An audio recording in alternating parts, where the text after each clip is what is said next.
उपस्थित सुधीबृंद एवं यही किचकश्रेणी माटीर कलाप्रेमी भाई और भौणी मैंने मुझे बारिपदार जन्म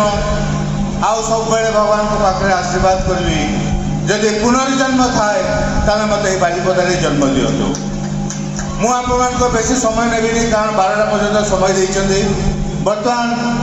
मो पुओ कौन गाइब न गाइब मुझे जानी तथापि मु कहबी से गोटे गीत गाई आप शुणेब। मेरा गुम एक जैसा सनम हम दोनों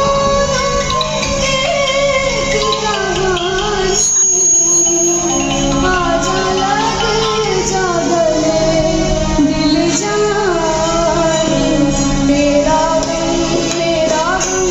एक जैसा सनम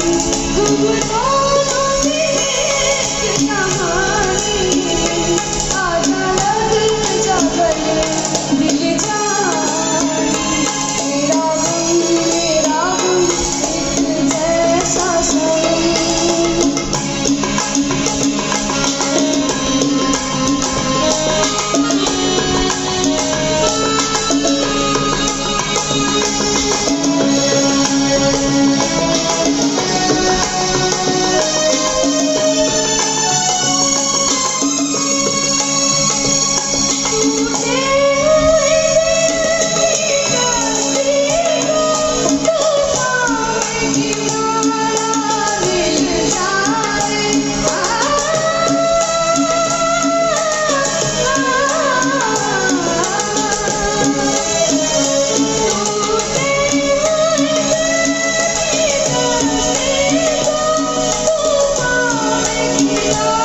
सुमन महल